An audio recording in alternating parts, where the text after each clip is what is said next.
Okay, so grabbing colors within the same value, and this is watercolor, and it's also watercolor pencil, and I have a little bit of collage work here. And so what we're going to do is play a little bit with the encaustic wax. Now, these are my own paints that I made, and just want to see. Let me see what the temperature is. It does have to reduce a little bit. We want to see exactly. Let me see. Good. It's white.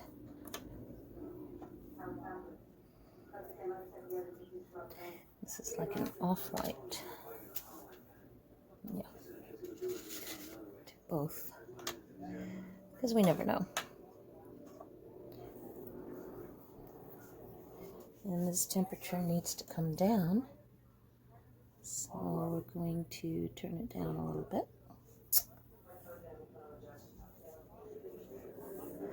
And I, of course, have, this is almost like a cream type of an off-white, totally different from these two.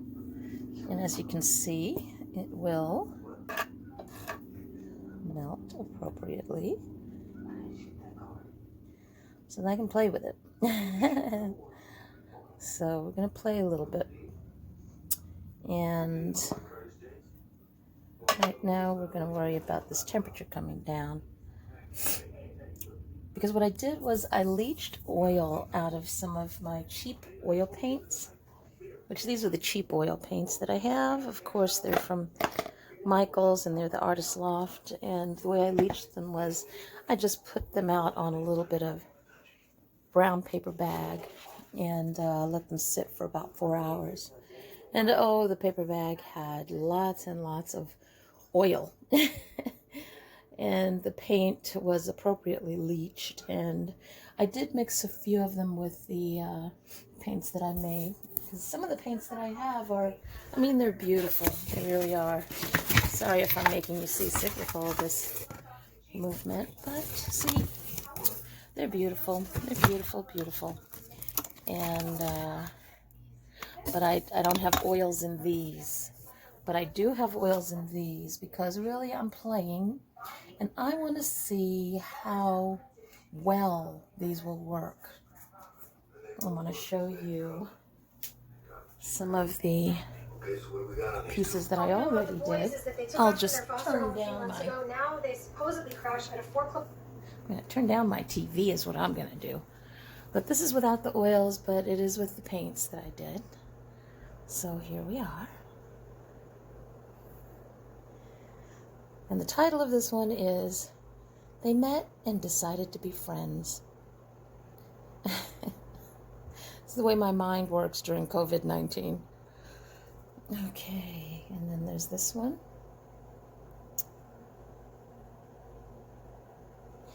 And then there's this one. I start off with pencil, water-soluble graphite, and watercolor pencil. And then I play a little bit with the wax. Not this one. This is all acrylic. Anyway, behind this is clear gesso, and then I did watercolor over it, and a little bit more gesso so that now I can do pencil, playing with the koi. On this one, I also have, it's collage, it's acrylic, it's watercolor, it's pencil, true mixed media. And then I'm going to go back in with pencil. I'm going to use a little bit of this product that I just purchased, which is texture fixative. I can also use this on top of the cold wax medium pieces that I've been doing, and also on the encaustic pieces, so that I can add some texture with pencil or pastel. This I have as acrylic. It's collage, it's acrylic, and it is watercolor, and it's watercolor pencil. So that also has clear gesso on it. Still working on this one. Looks like an African woman with some kind of a giraffe type of figure, and trust me, I didn't do it that way. I just collaged a few papers down according to the way I felt, and look at that. I just love the way it came out. It's deep, it's beautiful. And this is acrylic and collage papers, and I'm going to expound on that a little bit with a little bit of cold wax and oil. And we'll look at those a little later because, oh, I just love them. And I just wanted to show some of the encaustics that I've been playing with. So this is one background piece. These are background pieces. This is another. I love it. I'm enjoying this medium very, very much. I don't know what I've been afraid of all this time. Maybe the expense, because it can be expensive. That's why I make my own. And when I make my own, I can make my own colors. And so I have, you can see the palette that I use is kind of similar regardless. And and I love the texture. I didn't keep the texture on all of them. I mean, it's very smooth on this. It'll focus. I didn't keep the texture on all of them. This one I think I'm going to leave as is and use as a background for some of the illustrations that I do. I just wanted to show some of the work that I'm doing, and thank you so much for watching. Now I'm going to go back to my painting, and I'm going to take a look at some of the paints that I'm going to use and enjoy. Okay.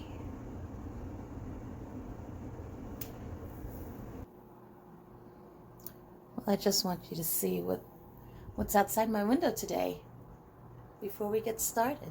I just think it's so beautiful. And this is the time of the day. Actually, it's about an hour past the time of the day when the water sparkles like diamonds. And I just think it's so beautiful.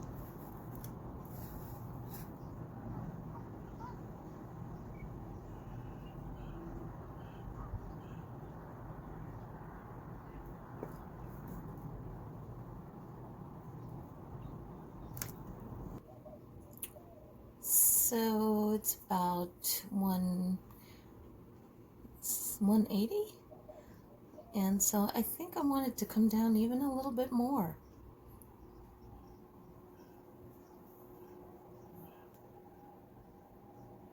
But I can't wait to get started.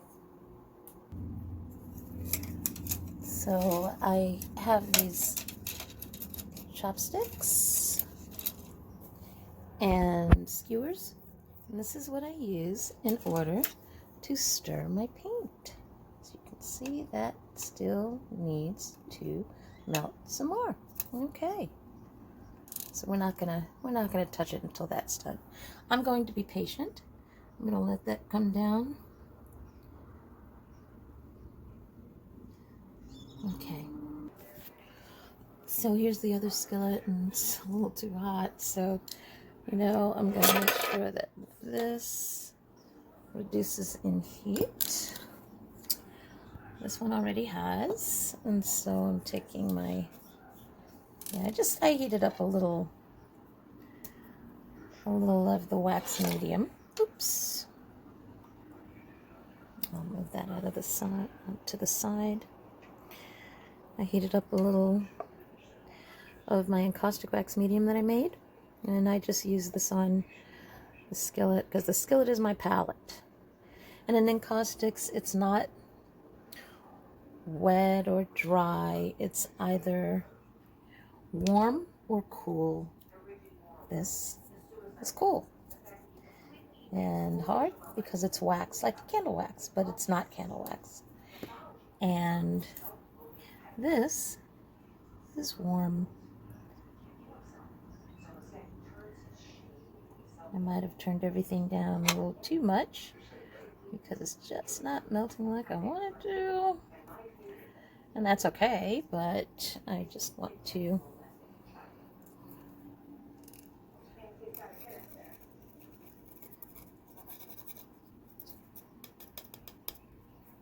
Anyway, I'm going to reduce this heat.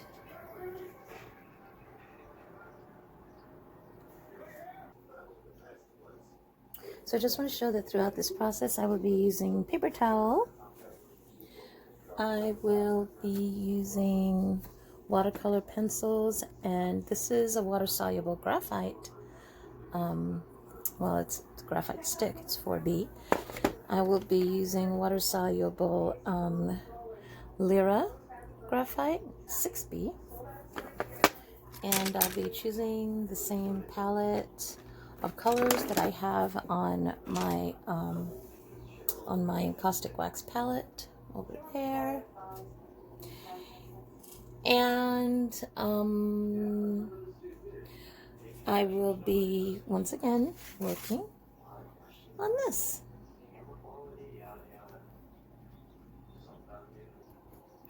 So from time to time I will be stopping the video so that we can see what I'm doing, but I have to hold the phone right now while I'm doing this. I just have to show you this, so beautiful.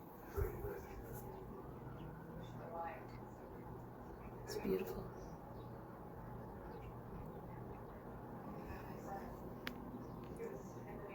Look at the sparkling water. It just sparkles. Okay. So, anyway, I will be stopping from time to time, but for now, I'm going to heat up some of my brushes, and I'll put them here on my palette so that they can warm up as I work. As I start, I'm going to find some weights to hold the paper down. Once I start working with the wax, it will, of course, attach to the hot palette, because this is a heat plate. And once you use it for encaustics or wax, you never use it for food. Okay. So just to show you, this is very hot now, and I did put a little bit of the clear encaustic medium that I made on the palette first. Just a little bit, just so that the paper will start to get a little bit saturated. And then I put it all over the paper.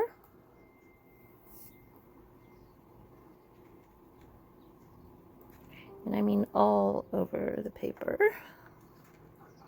You know, I am going to get a tripod, but this is being held up by something other than the hand that I use to hold down my paper until it's saturated enough. Anyway, so for starters, what I'm going to do is move that over just a little bit. Okay, and I'm just going to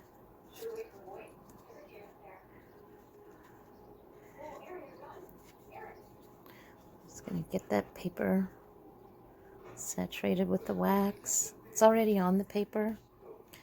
And this is cheap paper. This is just a study that I'm doing. All the other pieces that I did are also studies. So I'm going to stop this right now, and then I'm going to get this paper down onto my palette, my hot palette. Thanks. Well, this is about as flat as I can get it down on my palette. And as you can see, the sun is setting. Oh, I'm struggling with this thing. Maybe I should just leave it alone, but I'm still going to play. All right.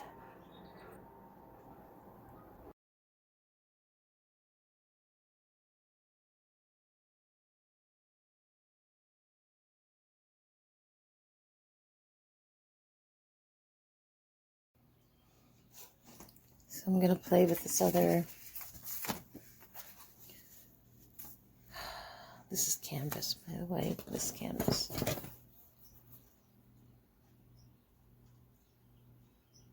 Love it. I don't work small, but it's good to have a study. And this is, let me show you. This is the way encaustic is usually used. You know, just putting down your artwork. Okay, get the license plate number. Okay, anyway. Saying, I just love my palette. I do. I'm blessed to have a good palette. I just don't like what... I'm not fond of this. So anyway, it is what it is. And I'm going to put it away. And for right now, what I'm going to do is... Yeah, I did not clean my palette because I'm going to use another piece. I'm going to do another piece of artwork today. And I want you to see how I do things from start to finish. And then I think I'm also going to... This is rice paper here. See, this is why I need a tripod, because I need more than one hand. Anyway, this is another student grade watercolor paper, 140 pound. This is Fabriano from Dick Blick. And so I'm also going to do this today. And you can see I have it on the palette. I know my little apron thing gets in the way all the time, but yeah, it's on the palette and it'll fit there. I think it's like 12 by 18 or something like that. You can see everything sticks until it's heated. So I'm gonna make sure you can see this is not even, it looks wet, but it's not wet because it's wax. So when I'm doing this one, it'll be nice and large, but I just wanted to show you that for the time being, yeah, I'm done with that. And these are the tools of this process. This is, oh, I love these. These are, just to let you know, this is Art Graph, and it's all water soluble, made in Portugal, and wonderful, wonderful colors, sanguine and ochre and a brown, and then charcoal black and graphite black, and just luscious, lovely. And I'm going to play with that, and I'm going to show you how that is so amazing. And I just wanted to also show how, you know, when I'm making my pigments and everything, I use Gamblin pure pigments, and I also use Sennelier, and you know, I use a variety of colors, and most pigment is these days is manufactured, so it's man-made, synthetic. But when you're talking about earth pigments, they're still ground from the earth, and so they can get very, very expensive. Some of them, like your primaries, primary red and blue and yellow, it's like $25 for each one of these. It's expensive. And so this is what's used to make oil paint, watercolor, gouache, pastels. And so it's an investment to make your own paints if you know how to mix, because of course you have your red and your yellow make orange and everything in between, especially if you're adding black or white. And then your blue and your red make purple and everything in between. And blue and yellow make green. So yeah, you can do so many different things, and then lighten or darken. And then the other color that I have, that I use this in almost everything, I have pastels in the Naples yellow. I love Naples yellow. I have pastels in the Naples yellow. I made my own encaustics with the Naples yellow. I love it, and I can tone down a color, soften it very quickly. Look at that. It's such a beautiful color. Anyway, and then of course I have ultramarine blue. I have a Prussian blue. I have Mars black. Prussian blue is deep, and then ultramarine is rich. Cool color, literally cool color. This is a warm color, cadmium yellow medium. And we'll talk about warm and cool later. It's yellow ochre, once again from the earth. And so from that I made all of these. Now these are clear. This is my encaustic medium that I use to make this, but I make my encaustic medium. And so this is what they look like when I'm done making them. These, I just annoyed myself with this because look at this. See these flecks? Shouldn't be in there. I filtered and then I just was not paying attention. Got a little bit too comfortable and too, I was lacking patience and didn't filter properly. So anyway, I'm going to end this video. Thank you so much for watching, and I'll talk to you later.